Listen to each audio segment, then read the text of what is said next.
We had all worked together in a coffee shop that also sold home furnishing, goods, furniture, things like that.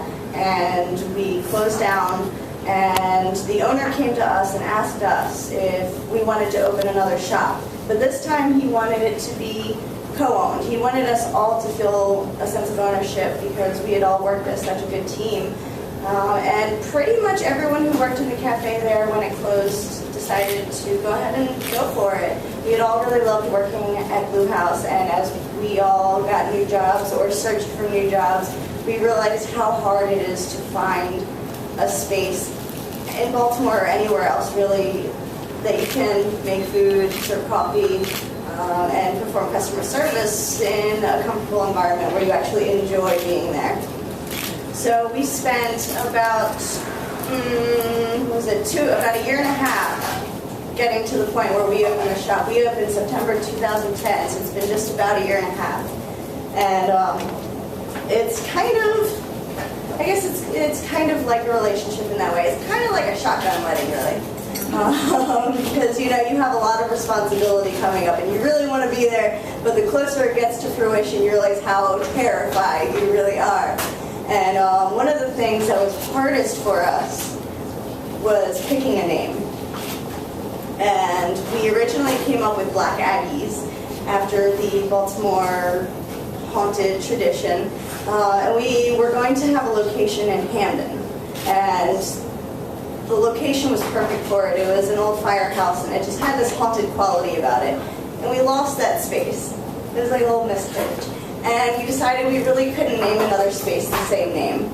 So we spent another year arguing and arguing over what the name would be. And we came up with name after name. We came up with the Good Cup, the New Leaf, things that spoke of rebirth and something new, something good. One of our favorites, which didn't make the cut, was Soylent Bean.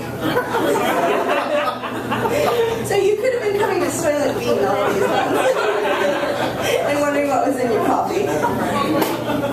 But we originally, so one day, it was November of 2009, we all sat down and we said, okay, we have been arguing about this forever, we have to come up with a name. And we sat down and we said we came up with a list of about 10 names and we would vote on them that night because we'd been meeting for months and failing to come up with a name. And on the way to the meeting, I got a frantic phone call from a friend of mine who said, Amanda, I have a name for you. I have a name for you, and I'd like to give it to you. And she told me that she has lived in this neighborhood for years, and she had always called it Charmington's because it's right in between Charles Village and Remington.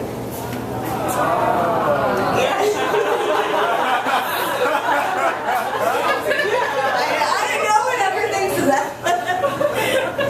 And she was so insistent. She said, I really, this is how I wanted to start a thing. I wanted this to be the new name for this neighborhood, but I want to give it to you.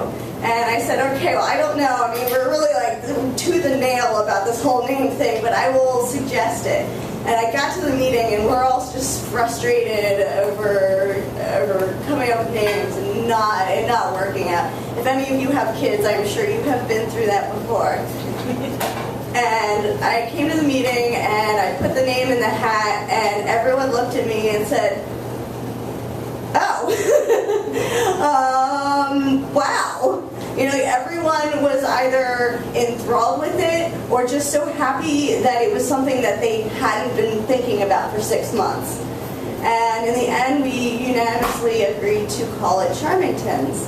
And it worked out really well, and I think that it's cute, and it has a Baltimore feel to it, and it also really connects us to the neighborhood, and that's something that we really wanted.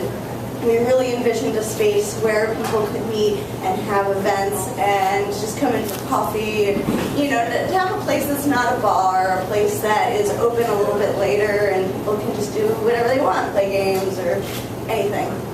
And I feel like we really accomplished that, and that is entirely because of you. And so I wanted to thank you and tell you all how we came to